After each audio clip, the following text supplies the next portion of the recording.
everyone!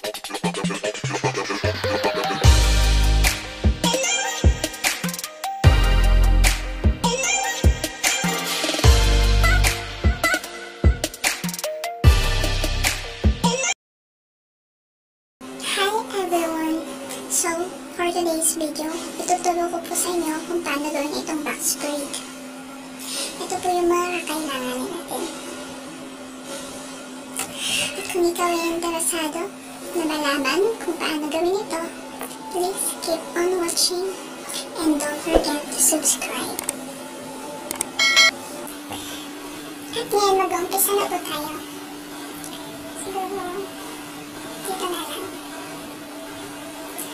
Tatanggalin ko na lang muna po ito.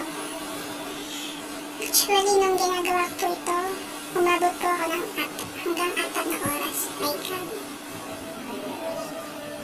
Ang kailangan lang po dito, patience talaga. Kasi po kung wala ka nun, siguro hindi mo matatapos.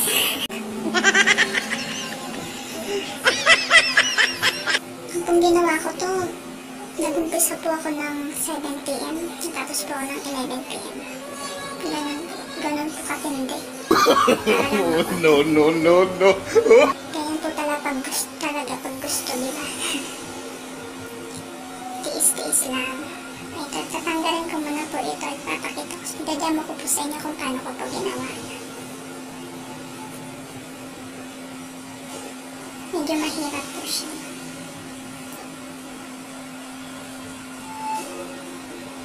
Actually, affordable po siya. Kasi kung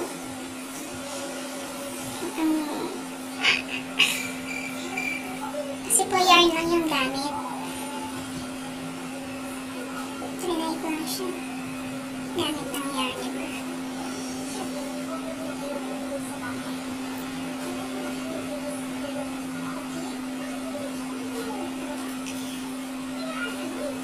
Medyo crazy na siya dahil mga 5 days na po siya ngayon. Nailigo ko na siya.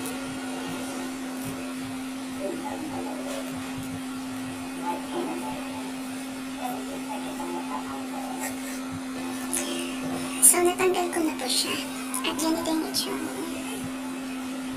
Ngayon po, ang mangyayari, atin po natin siya sa dalawa. Yung ganito. Pinaghiwalay ko lang po yung kulay kasi ganito yung gusto ko. Nasa inyo po yan kung paano nyo siya isiset para sa gusto niyang color. So, ito po siya.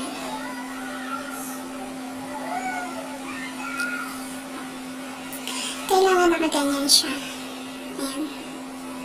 Ganito lang po yung ginawa lang. Ayan, ganyan po. At kung saan kayo mag-umpisa, ito tinanggal ko lang siya eh. Ayan, lagay ko na ulit. Ganito lang. Yan. Para lang po ay nagtitintas. Yan.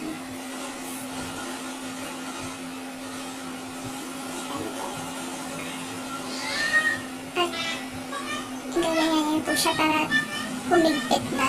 Yan. Yan po, tuloy-tuloy lang siya.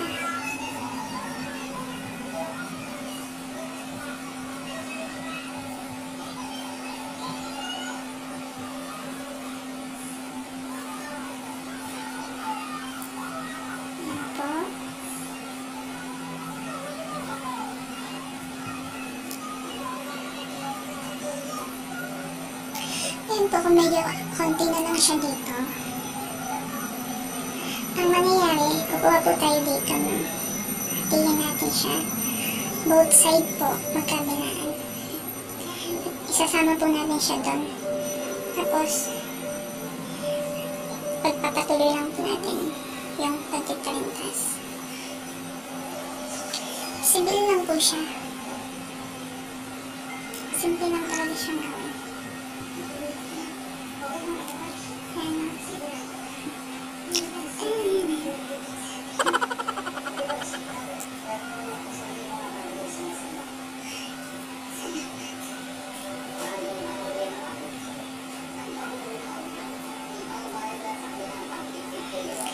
Pero bago niyo po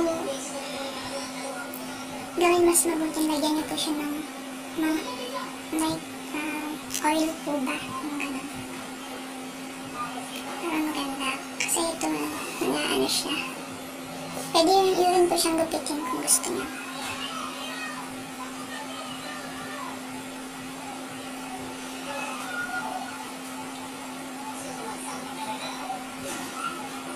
Pwede rin pong conditioner.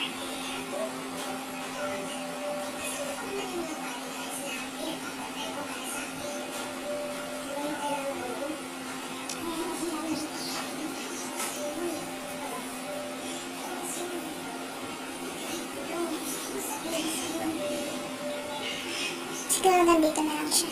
Ngayon, gagamitin natin siya ng sanarilyo. Ito tali lang natin siya.